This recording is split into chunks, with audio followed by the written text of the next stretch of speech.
Greetings, ghouls and creeps, and welcome to Listen to Their Screams, a horror podcast where we talk everything horror, monsters, scary, spooky, anything that fits that vein, we're all about it.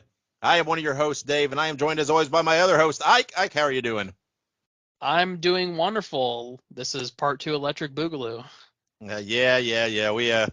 We actually just spent close to 15 minutes rambling. We were in a groove. We were really hitting our stride, and then Ike noticed that, Dave forgot to hit record. So we're trying again here, and hopefully this first 10 minutes or so it's still got some enthusiasm because it's going to be a retread for us, but we're gonna do it anyway. So before we dive into it, let's take a moment here to get rid of or take care of some of the housekeeping. Excuse me, I'm already flustered. I've got myself flustered because of this mistake. So anyway, here's some housekeeping. Make sure you subscribe to us because really, guys, we're actually pretty good at this. Just not present moment not excluded. And so subscribe to us wherever you listen to us or listening to us, and follow us on social media. We're on Facebook, Twitter, Instagram, and Letterboxd. Just look up Listen to Screams. That is Listen, the number 2, and Screams. I think we have some late word that's just arriving, and I'll interrupt to bring this to you. Now let's talk about some news again. So a couple things. Let's first talk birthdays. A couple of birthdays that are coming up on October 8th. That is the birthday for R.L. Stine. We've talked at a couple of, I believe it's been mentioned maybe in both episodes, but definitely in our introduction episode. The writer of Goosebumps, a very key aspect of literature that helped draw a lot of kids into horror. And then coming up on October 9th, Guillermo del Toro. It's his birthday. Known for The Shape of Water, Hellboy, Pan's Labyrinth, filmmaker extraordinaire. Ike, tell us, you were tooting the horn of del Toro earlier, so go ahead, toot again and tell everybody. Yeah, no, absolutely. Guillermo del Toro, he's, he definitely kind of has some of those weird movies out there. And I was trying to remember, if I remember correctly, he was supposed to do something with Norman Reedus. I want to say that he had a hand in a video game. It was supposed to be have a hand in the Silent Hill remake of, it's a pretty famous horror series. And I'm pretty sure he was supposed to have a hand in it. Him, Hideo Kojima, and who did I just say? Norman Reedus. I think they were all supposed to kind of have a hand in making a Silent Hill game that eventually got scrapped. But yeah, and for people who don't know, Hideo Kojima is pretty infamous when it comes to horror video games. But yeah, absolutely. Sorry, I actually just remembered that. So weirdly enough, and I didn't remember that before. And del Toro also has a very, very extravagant horror memorabilia collection. If you have not seen that, look it up. There's pictures of his home. I think where he did something, I don't know, for a magazine or a show or something. He did a tour of his home, and he has some amazing, amazing pieces to look at. So, and then also on a merchandise note, this coming weekend, October 6th through 9th, is the New York City Comic Con, or New York Comic Con, just New York Comic Con. And Kid Robot has produced a 3-pack of troll dolls that are done in the form of Chucky, the Bride of Frankenstein, and Michael Myers. These look very, very cool. Look like something that I would like to have and collect and put on my shelf. Again, I will not be at New York City Comic Con, but hopefully these will show up in the secondary market, and hopefully I can pick up a set. Ike, are you a big troll doll fan? I do like the troll dolls. I think they're kind of cool. I kind of like that troll movie that they put out not too long ago. But if you will, I think Dave will be trolling the internet for some troll dolls. That's funny. Yeah. I will, because these look pretty cool, and of course you had me at Bride of Frankenstein, but then you throw in Michael Myers, and Chucky's no slouch either. So I'm pretty happy about that. I think I'm gonna try to get those in the secondary market. So let's just talk some new releases now that have come out and leading up to the date of release of this podcast, which will be on October 6th. There are some movies that have come out. Let's start with My Best Friend's Exorcism, which is available now on Prime Video. I watched the trailer for this, and again, this is kind of a teeny horror movie. I'm not so sure it's my slice of pie. Maybe if I'm ever bored, I might try to watch this. But what's your initial take on this movie? Yeah, I saw some ads pop up for this. I don't think I ever watched the full trailer, but I did catch snippets and I read about the movie. It does look good. My best friend extras. It's on Prime Video. I don't know if Dave just said that, but it's on Prime Video. It has Elsie Fisher, who is in the Texas Chainsaw Massacre remake on Netflix. That's a good one. So I'm glad to see that they are getting out there and getting put into more films, because I did like them in the Texas Chainsaw movie. It's just I don't know if this is going to be my cup of tea, but more power to them. The more exposure, the better, I suppose. Well, something that is definitely our cup of tea, though, coming out in theaters on October 6th is Terrifier 2. Like I said, we said in the introduction episode, this was a movie that was on my list to watch for a long, long time. Just never got around to it. But because you sang the praises so much of it in that opening episode, I went right out that week and watched it and absolutely loved it. Went and I watched All Hallows Eve after that and everything else. So I cannot wait for this. The trailer looks amazing. It looks pretty clever to me. It's almost like it's kind of how it is with especially now with mass murderers and serial killers, almost have this cult type following, and it looked like that in the trailer. Like Art the Clown is become very popular in society, and it's pretty cool to see. And I know you're looking forward to this movie. Oh yes, oh yes. As a self-proclaimed Art the Clown stan, I'm very excited to potentially see this in theaters. I kind of mentioned it when we did our first take, but I do have a small gripe. The Terrifier 2, it's got a limited release. It's going to be released on Thursday. It's kind of part of, it's not Fathom Events specifically, but it's like an AMC special events type deal. It's more expensive than normal tickets, and my primary gripe is that AMC, you are putting this film out there. This is an independent filmmaker. It's a very popular film. The first one has an incredible cult following, but you're limiting the number of people who are probably going to see this movie because money, and that's my main gripe. But it is what it is. I'll probably still go see it. It is, however, 2.5 hours long, which is going to be a doozy of a horror movie, but I'm excited. It is. I would love to see it in theater. Again, it's not showing anywhere near me. I'll have to drive nearly an hour to see it. Not saying that's not doable, but I might. It just depends. Again, it's a very limited short run, so I don't know whether the timing will work out or not. But it will be streaming shortly thereafter, I believe. And I'm not sure what platform it's on. I know the production is by Bloody Disgusting, so whatever streaming platform they're tied to, it'll be. I think it's exclusively with them for a while first.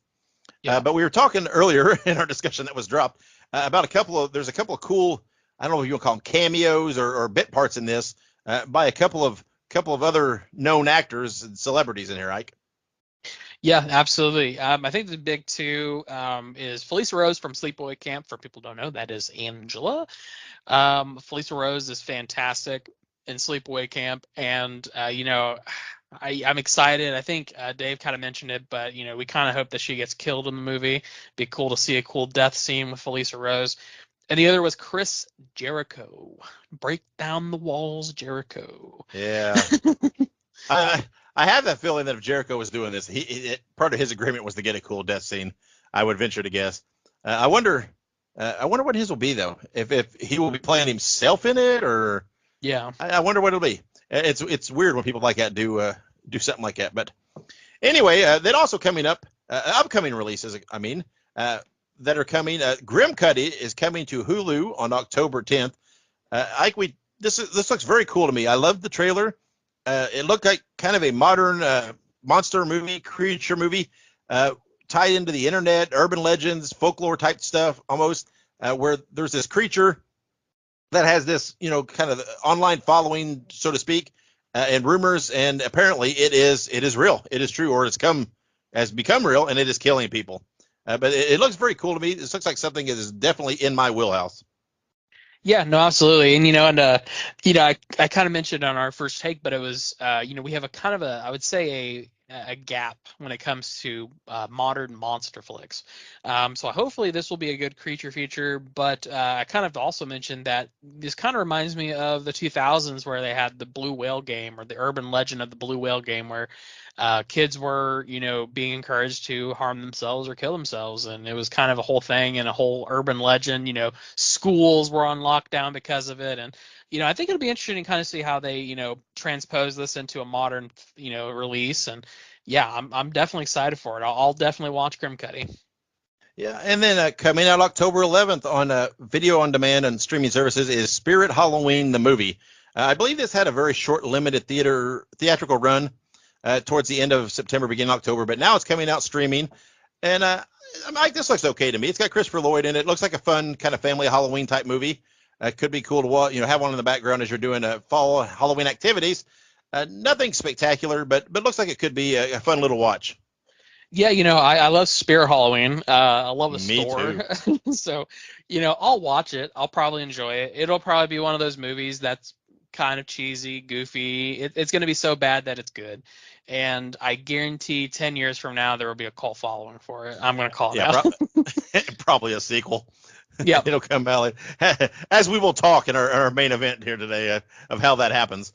But then also coming out on Hulu on October 7th is a movie that we are going to cover and review next week here on the show, the new take on Hellraiser. And I'm looking forward to this very, very much. I love the original. I just rewatched the original this week. And man, I can't, because the trailer, it looks like even a better take to me, because you do have, I love the first movie. It's a great movie. But of course, the first movie was made in 1987. So a lot has happened in that time since that, 30 something years with filmmaking. And man, the new one by the trailer, it looks really, really good. Yeah. I'm one of those people that, I don't hate remakes. I don't hate when they go back and they change it or reinvent things. And I think that Hellraiser is probably one of the best bets on a remake, because here's the deal. The original Hellraiser, the Xenobites are these ambiguous creatures that kind of come from the cube, or what, I can't remember what the cube's called. Yeah, I don't know. I But can't remember that either. but there are these ambiguous creatures. So in my mind, it's like, even if they change up Pinhead or they change up these creatures, the original Hellraiser can still exist. These could just be simply different Xenobites or maybe different incarnations. There's such a whole crazy thing about it, and yeah, no, I'm really excited for it. I'm definitely excited for it. Yeah, and me too. And then also a couple other notes, just some things that were announced. There's a couple of things coming up. Werewolf by Night is coming out on Disney Plus on October 7th. I didn't have this in the notes. This is something I just came across right before we started recording. Have you heard much about Werewolf by Night? It's a comic, old comic, and apparently what this is, it's a Marvel thing.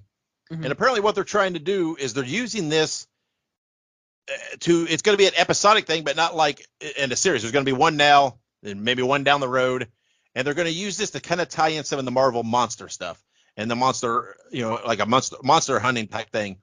And this looks very, very cool.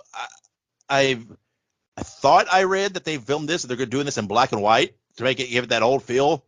And they are very much plugging it as a fall Halloween type thing for them to do on Disney Plus. They're calling it the first Marvel exclusive event type thing. It's not really a movie per se, a theatrical movie.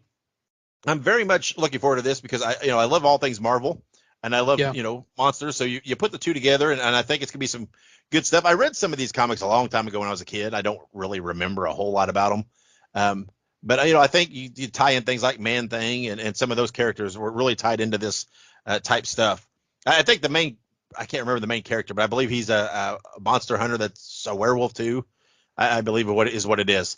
But then also something that I totally slipped my mind. We discussed it, I think, an episode or two. But we're actually recording this right now on October 5th, and debuting tonight is season 2 of the Chucky series. Comes out on Sci-Fi and USA. So we would be remiss if we didn't mention that. I know we're both fans of the series so far, and I'm looking forward to the second season. So I'll be watching that first episode probably tomorrow. I always watch a day later on like Hulu and or whatever, because I don't do cable. But so I'm looking forward to season 2 of that. I know, like I said, I know you're a fan. You enjoyed Chucky, the series. Yeah, no, absolutely. I really enjoyed the first season of Chucky. I am wary of the second season because they're bringing into it the kid. who I greatly disliked from, the Sea to Chucky and whatnot, or, whatever the hell the movie was that I watched half of and couldn't finish. So I am a little nervous about that, but, I am going to be open. I'm going to go into it open-minded, and I'm going to watch this new season and, see how it goes. Yeah, and then also something else that just came, it's just announced that Pearl, we had discussed earlier, is the prequel to X, is coming out digitally in physical copies on November 15th. And I know that's about a month away from now, but the news just broke this week, so I wanted to make sure we mentioned that. So that's everything we have for new and upcoming releases. Let's pause for just a moment, and then we'll come back and discuss what we did spooky this week and what we watched this week. Halloween, the festival of Samhain. The last great one took place 3,000 years ago when the hills ran red. All right, and we're back on Listen to Their Screams, and now we're going to talk about what Ike and I did spooky this week, especially this time of year. We're always trying to do something kind of spooky, Halloween related, but, this is something, all year round, you do what you can. But this week was kind of a big week for both of us. We both did something kind of big, and Ike, we'll start with yours because I believe this happened first. Over this past weekend, you attended Pensacon's Halloween Fest in Pensacola, Florida. For anybody who wants more information on Pensacon, their big event is in February, and you can go to pensacon.com. That talks all about their events. They have this amazing roster of guests coming up for the Pensacon in February. It's unreal. Just when you think it cannot get any bigger, more is at it. So make sure you check that out. Again, it's at pensacon.com. But this past weekend, they had a little mini fest, a Halloween fest, Ike, and you attended that. Tell us about that and what there was, what you saw, and what it was like. Yeah, no, absolutely. So basically, Pensacon Halloween Fest was, this past weekend, Saturday, Sunday type deal. They actually had it at a kind of a local like amusement park type deal. I think it's called like Fun City or something like that. I cannot remember off the top of my head. But they have like, an outdoor pavilion type deal, and they held it there. And honestly, it was great. They had a band playing. The band was playing some spooky music, singing some Halloween theme songs, and they had a bunch of vendors there, a lot of people selling different products, different horror related content, and also just some non-horror stuff, people selling stickers, the typical stuff, the typical fare. Of course, they had food and drink. Obviously, I'm a sucker for good food, and it smelled good. I held myself back. I didn't buy the food, but we walked around, took pictures, and all that stuff. But I think the biggest things that they had there is they had a model of the Christine car from the Stephen King movie Christine. They also had the Munsters car from the original Munster series. In addition to the Munsters car, go ahead. The Munster Coach. Oh, the coach. There are two cars. There's the Munster Coach, and there was Dragula. So Dragula. Oh man. So this is the Munsters Coach. But in addition, this is kind of their day-to-day car. Right.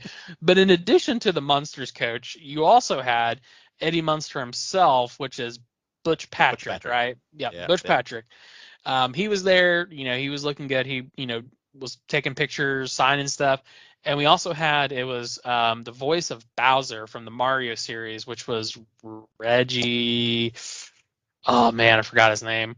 But I'll look it up while we're talking. But yeah, he was there too. But it was great. It was kind of small, but it was successful. There were a lot of people there, so I have high hopes for the future that they'll be able to bring more people in and do it a little bit bigger next year, I think. Yeah, absolutely. I mean, you got to start somewhere, and these things are great. People love these things. There's lots of people that you can get as guests. I mean, there's so many people that had parts in horror movies that people love to come see. Even people that just had bit parts, people love to come and see them. So the potential for something like this is always great. So that's what Ike did. What I did was the other day I went and visited the Myers house here in North Carolina. And what this is, again, if you want some information, you can follow them on Instagram. They're at Myers House NC on Instagram, or you can go to MyersHouseNC.com. I'm sorry, it's just MyersHouse.com. Myers House NC on Instagram, and it's just MyersHouse.com is the website. And what this is a guy who is a huge horror fan. I mean, absolutely over the top horror fan. And he was talking, and he he's a graphic designer, I believe, by trade, and he used to work for Sherry Moon Zombie, which made me chuckle when he mentioned it because of our discussion on her last week with the Munsters movie. But anyway, he worked with her, I guess, her clothing line she had, or maybe I don't know if she still does or not. But anyway, he worked for about 10 years. He worked for them, for her on the clothing line, and so that guy, that's his. He's always loved horror movies, but that gave him a foot in the door because he got to go to the Rob Zombie Halloween premiere. He actually had a extra part in the Halloween movie, but he said his scene got cut. But anyway, he's in it. But anyway, when he was first decided he wanted to come back to this area, to North Carolina, he was looking at houses, didn't find anything he liked, so decided he was going to build his own. And so, as people, we all have in our life, he sat around and said, well, if I could live in any house, what would I live in? And he said, well, hell, I'd live in the Myers house because he's a huge fan of the Halloween franchise. And so he started to research and started to do what he could.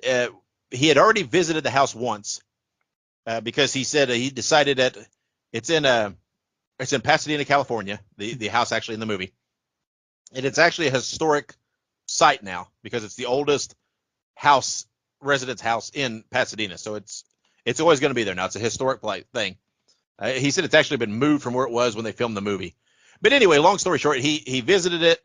He got talking to a lady who worked in an office at the Historical Society that in there was getting pictures because there were no blueprints. And he said that this house, he believes, was actually a kit house bought in the back of a Sears and Roebuck catalog way back when. It was built in the 1800s. And that was brought by train and taken off and put together in the original site. So it was pretty cool. So he did all this research, all these pictures, had people do measurements, had the blueprints, drawn up, had to have parts and materials brought from all over the place and some of it made to make this replica of this house. And it is externally, at least, a spot on replica of the house in the movie. And it's remarkable. The windows and everything. Inside, it's pretty close, but he did have to make some changes because he said the actual house did not have bathrooms. And it was not a very big house. It actually didn't have a kitchen per se. They threw a kitchen in it just for the movie, but it wasn't really a working kitchen.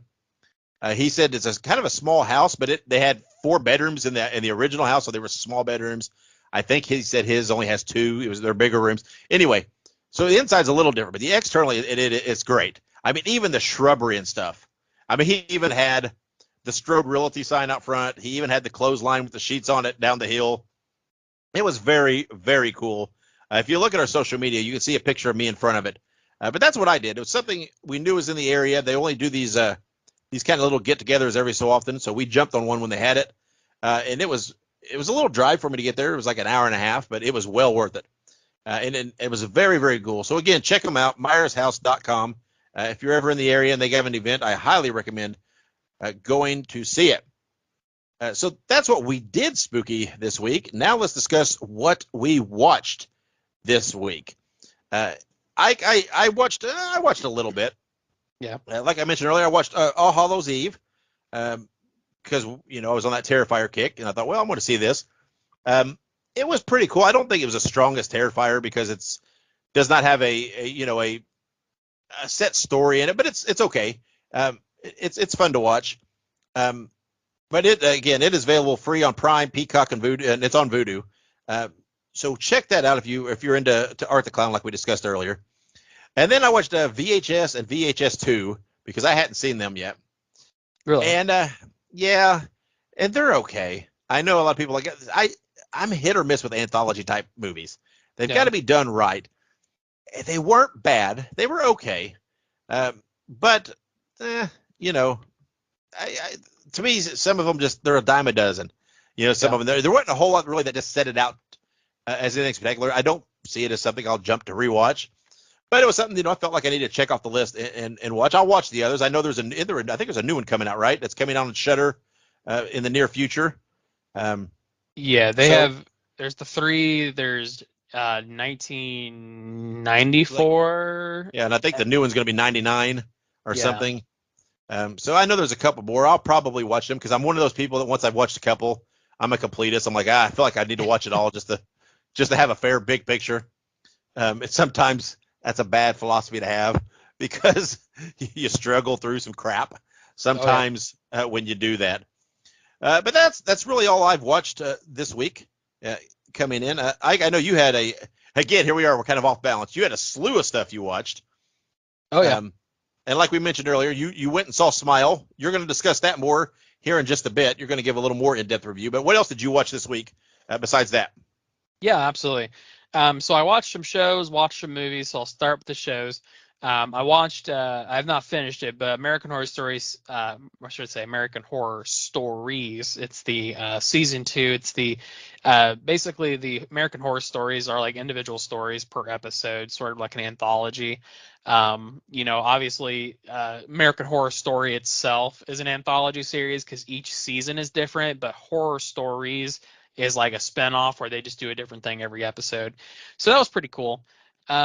I haven't watched all of it yet, but I'm about halfway through, and it's relatively good. First season was better. I also watched the Jeffrey Dahmer show on Netflix. It's Dahmer Monster, the Jeffrey Dahmer story, and I actually quite enjoyed it. I have seen some other stuff about Jeffrey Dahmer. I watched My Friend Dahmer, which is on Hulu, not recently, but as far as Jeffrey Dahmer shows go, I really actually enjoy the Netflix one. I know there's quite a bit of contention regarding it, but I felt like it really did justice to the victims, and it really, really, really puts Jeffrey Dahmer in the appropriate light, makes him out to the absolute fucking monster that he actually is. But. Mm-hmm. Both of those were good shows. Quite enjoyed it. In addition to that, I watched some movies. I've been kind of waiting. I just never got around to watching this, but I watched The Town That Dreaded Sundown. It's an old slasher that I believe actually predates Halloween. It's from, I think 74, and it's on YouTube. It's free with ads. In my opinion, it's just all right. It kind of approaches it was revolutionary for the time because it approached it with the documentary mindset, where it was doing a documentary about a series of murders. So it was like a mockumentary kind of tip deal. I also watched The Taking of Deborah Morgan on Tubi. Tubi's a free service with ads. Taking of Deborah Morgan is one of my favorite like possession / ghost type movies. It's about a woman who has Alzheimer's. But we learn it is not just Alzheimer's. There is more going on there than just that. In addition to that, I also watched Hell House LLC 1, 2, and actually 3. The first one is on AMC Plus / Shudder. It's also on Tubi and Vudu for free. The second is on Tubi and Vudu for free. And the third one is exclusively on AMC Plus / Shudder. It's actually a Shudder production. So Hell House is just the first one was great. The second one was all right. The third one, I would go as far to say it was mediocre. It was trying to round off the series in the best way it could. I don't think it landed, but the first 2 Hell House movies are good. Long story short, the Hell House LLC series follows the Hotel Abaddon, which is in Abaddon, New York, that is converted into a haunted attraction called Hell House LLC. Shit goes down, and this tells the story of the shit that went down and the backsplash, if you will, that occurred afterwards. In addition to that, I also watched Halloween Kills and Halloween. And this is a real quick segue that if you are wanting to watch Halloween Ends that comes out the October 14th, which is not this coming weekend, but next weekend, make sure you watch Halloween 1979. That is on AMC Plus, Shudder, and Redbox for free, actually. Halloween 2018, which is for rental or purchase on Vudu, Prime, or Apple TV. For some reason, you can't find this streaming anywhere. Don't know why. Halloween Kills 2021 is on HBO Max and also rental and purchase on Vudu. But I did watch those in preparation for the 14th because I am pumped. Yep, me too. And I'll be rewatching those soon. I actually started to watch Halloween, the original Halloween 2 last night because I skipped the first Halloween. Yeah. Because I want to watch it in the new timeline, but I will watch all the other Halloween movies as well. So I watched about half of Halloween 2 last night before I started to fall asleep. So was that everything that you had watched, Isaac? I think so. besides Smile.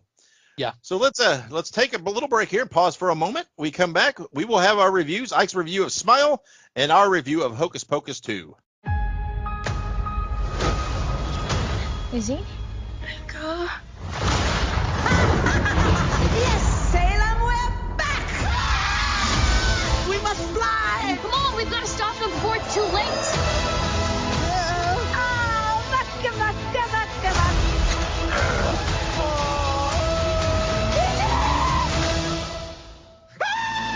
Disney's Hocus Pocus 2, rated PG, now streaming only on Disney+. All right, and we are back. Before we dive into the reviews, we did have a Twitter poll tied into Hocus Pocus 2, and it was simply, if you had seen it, did you enjoy it? And it was overwhelmingly yes. 70% said yes, 30% said no.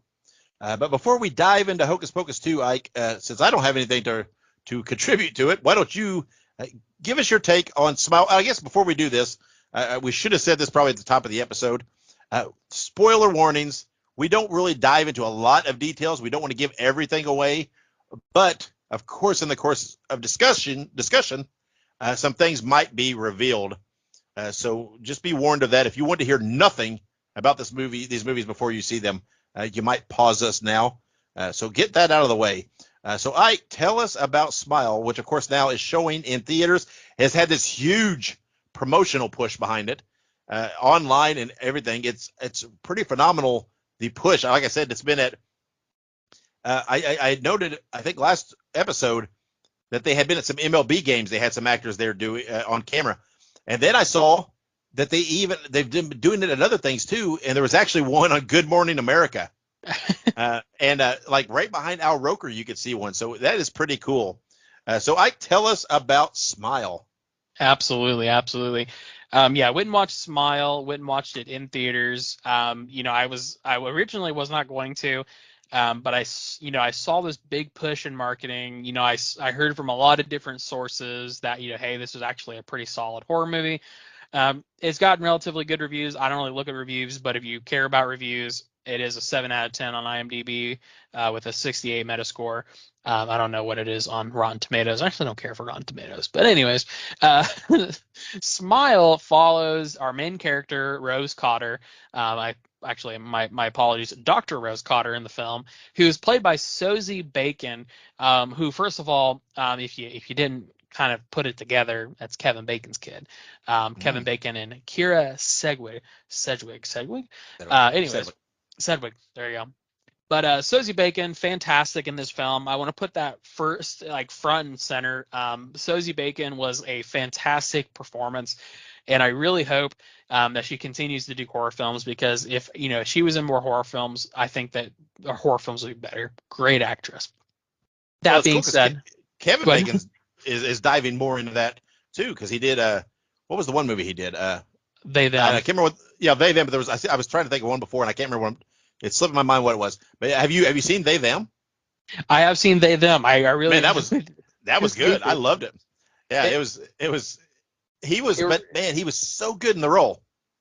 No, absolutely, yeah. No, Kevin, They Them is one of those movies where, like, it definitely reminded me of, like, Friday the 13th, like that 70s slasher, and oh man, They Them was excellent, 100%. If you haven't seen it, it's good. The cast was great. But anyway, so back to Smile. Go ahead. Oh no, you're good.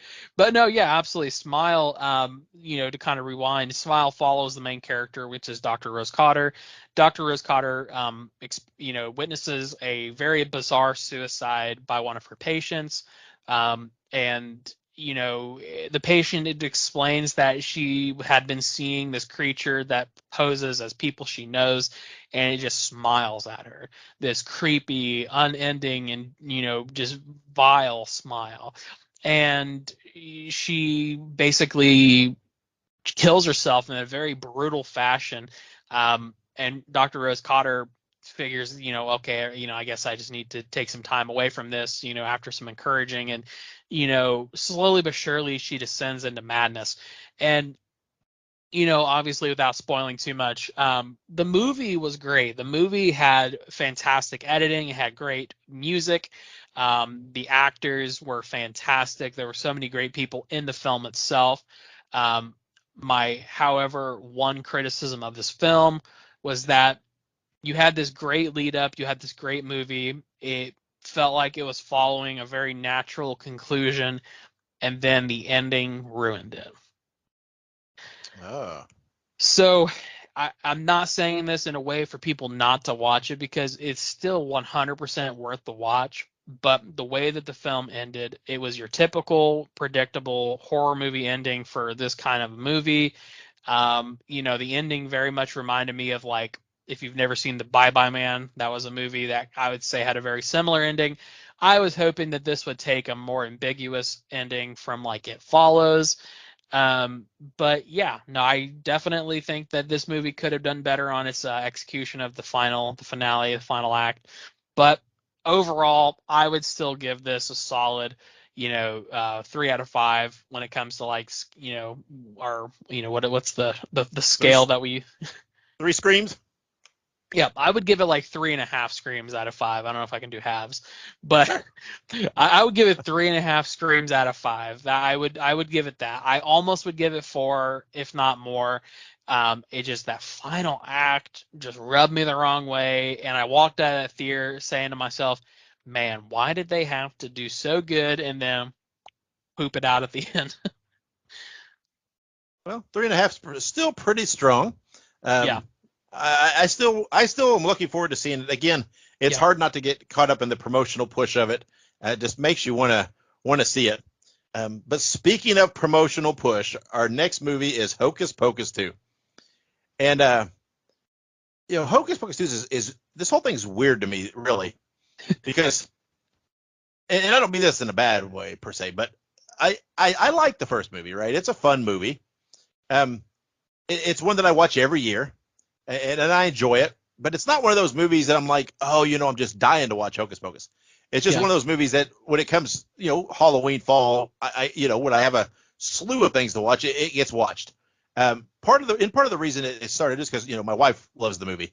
But I seem to remember that the movie didn't do real well originally, and it's one of those things which again, I mean, this could be the tagline for lots of horror movies.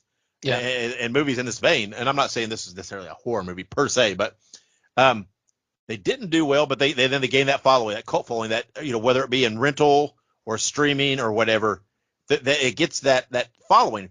But man, this thing has turned into a juggernaut, and Yeah. it's so merchandised and everything else, and that's cool. Don't get me wrong, I have no issues with that.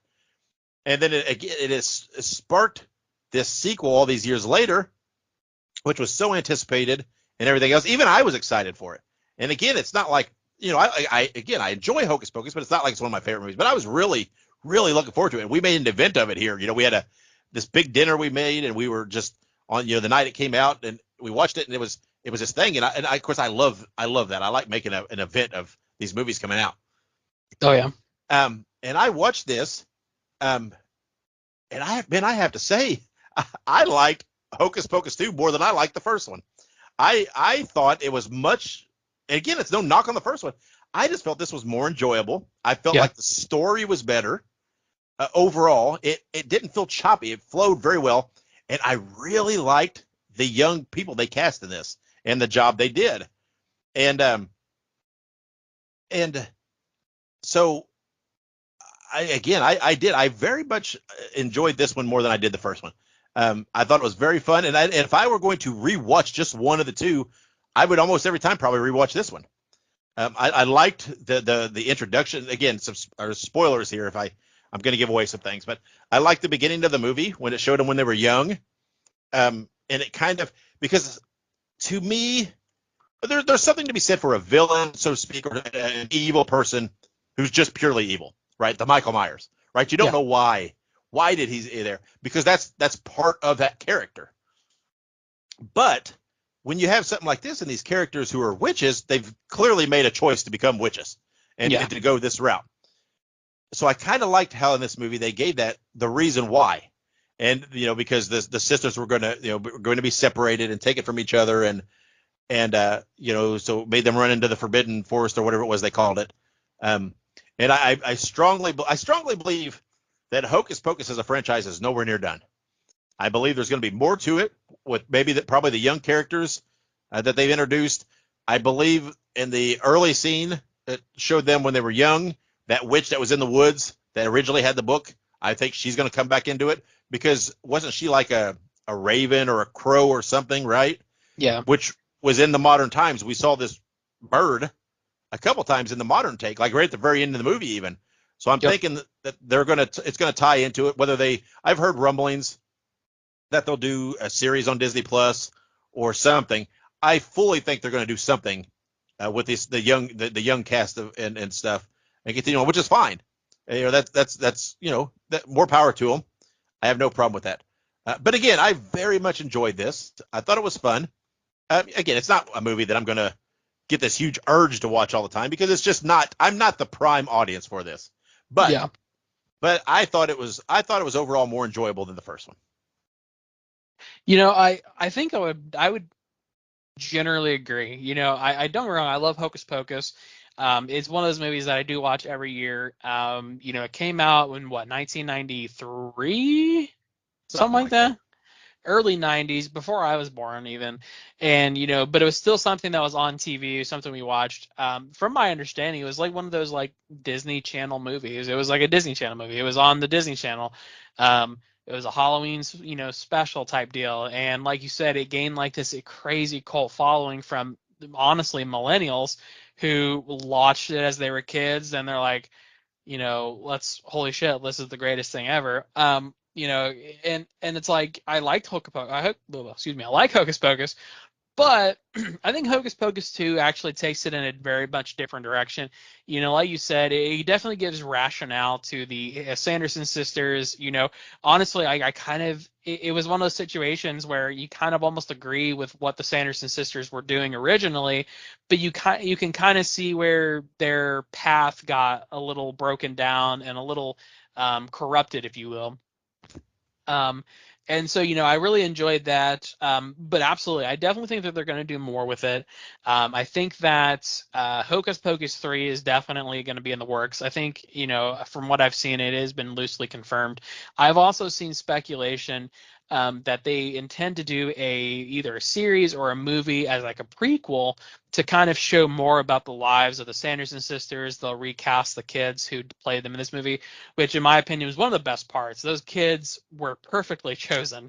I mean, I can't remember his name, but the boyfriend guy, right? The athlete guy, he was great. He was the guy that kept getting scared. So didn't realize that he was making fun of people. Genuinely was sorry. But I believe my favorite character in this entire movie was the mayor. He was so hilarious. Dude just wanted a candy apple. I love how he just got caught up in everything and it just seemed like this really kind of fun guy. That's the kind of guy you want to be the mayor of your town. He seemed so cool. Yeah, I mean, I think that evil mayor is kind of an archetype in a lot of movies, every movie. And I was so fearful that they were going to pull something like that here, right? Or he was going to get possessed or something. And I'm like, oh, come on. Because you're right. That's a very tired thing that is done a lot. And I like that it never went that way. The biggest, tragedy with him was he wanted that candy apple and he didn't get it. So. Nope, didn't get his damn candy apple. And, I think another thing that really cracked me up is that they definitely evolved this movie. The part where it's Kathy and Jimmy's on the Roombas. Oh my God, that had me rolling. I thought that was the funniest shit ever. Yeah, that thing. Here's my thing. When that first happened, and again, the one Sarah Jessica Parker's, I can't remember, I don't know the witch's names, but anyway, Sarah Jessica Parker was on a Swiffer, right? I thought that's clever because that is kind of the modern broom.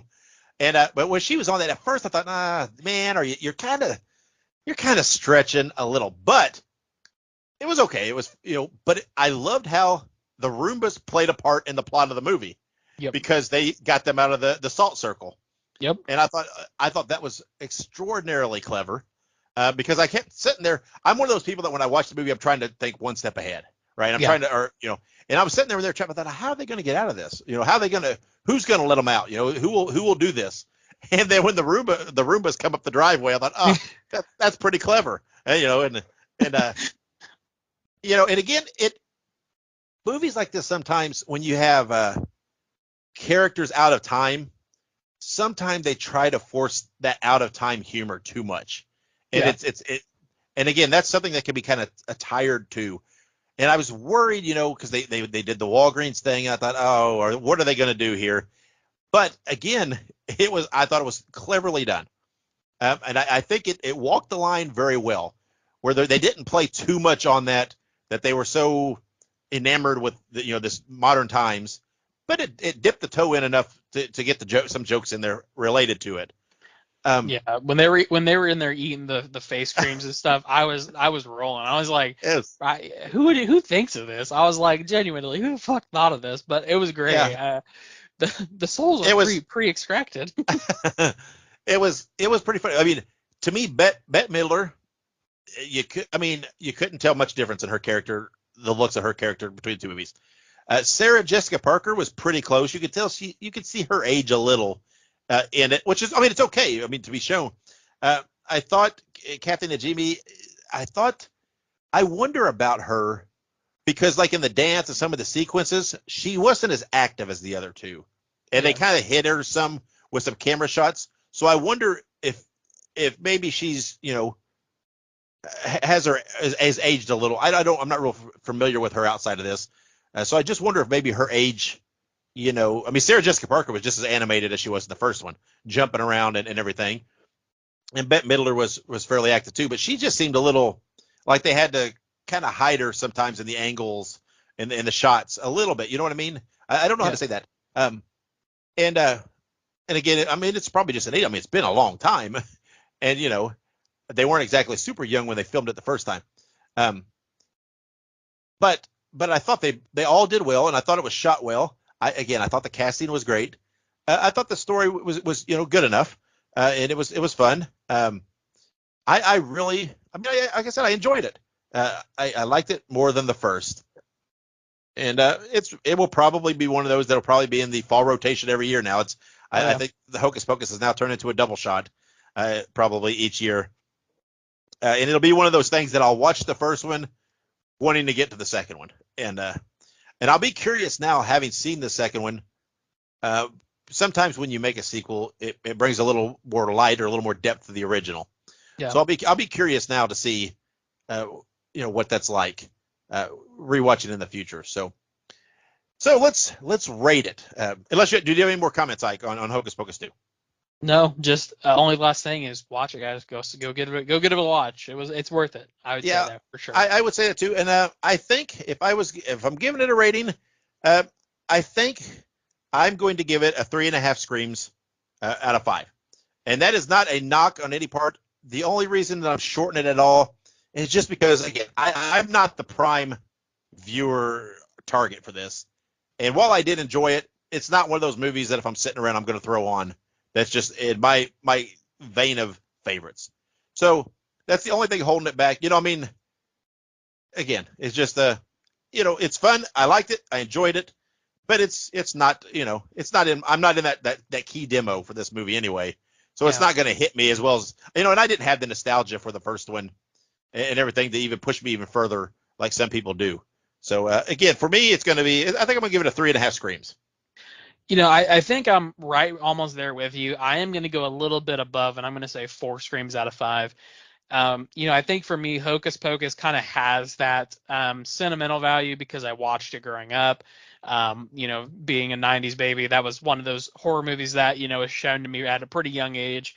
Horror movies, spooky, Halloween movies. And I think that it was, is worth the watch. The Hocus Pocus 2 hit all the right marks. It really corrected some of the weird stuff that they did in the original movie. And I think some of the weird stuff that they did in the original movie mostly had to do with some of their shortcomings with budget and effects. So I think that with the modern age, with how much crazy shit that they can do with very little, I think that Hocus Pocus 2 was a perfect series to remake in a way. So yeah, I would say 4 out of 5. I would say it was a near perfect rendition of Hocus Pocus, which I think did very much show up the original, in my opinion. Yeah, and it's to me, it's a near perfect family Halloween movie. It's one of those that anybody, as a family, if you have kids or young people, they can watch it. Everybody's going to find humor in it in some way. Everybody's going to be visually, it's a great looking movie. So it's a great family movie. But we've done, 2 episodes worth of reviews so far, and we've done Hocus Pocus 2, The Monsters as our 2 kind of key things.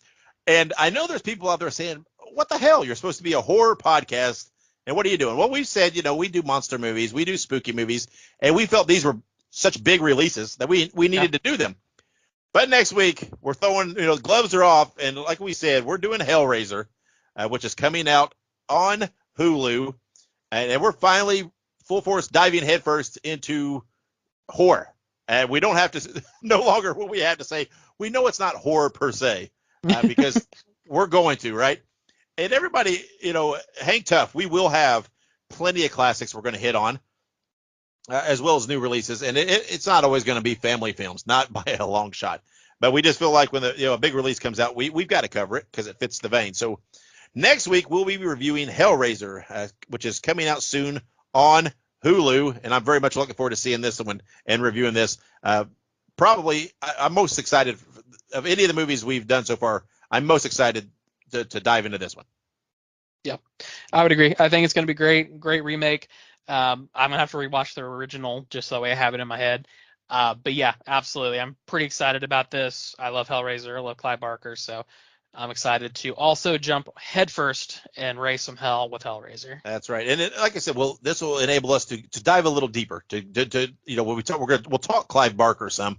We'll talk about some of the old Hellraiser movies and the franchise and the hits or misses, and it's been forever since I've seen some of them. And I know some of them are pretty bad, but when we'll finally get to dive into the meat and potatoes of the show, and it'll enable us to, I can't talk forever on Hocus Pocus 2. I just can't, right? I mean, there's only so much I can do.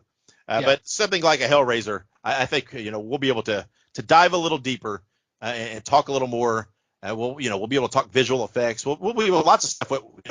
We can go off on this. So check that out on our next episode. So Ike, you got anything else before we close and get out of here? That's a negative, Ghost Rider. Absolutely. Time to get back to Spooktober activities. And we're glad you joined us for this episode, and we look forward to next episode, like we said, where we talk Hellraiser. But before then, make sure you subscribe to us. Make sure you follow us on the social medias. We're on Facebook, Instagram, Twitter, and Letterboxd at Listen to Screams. That is Listen, the number 2, and Screams. But until next week, that's Ike. I'm Dave. And wherever you go and whatever you do, be good, be safe, and have many pleasant nightmares.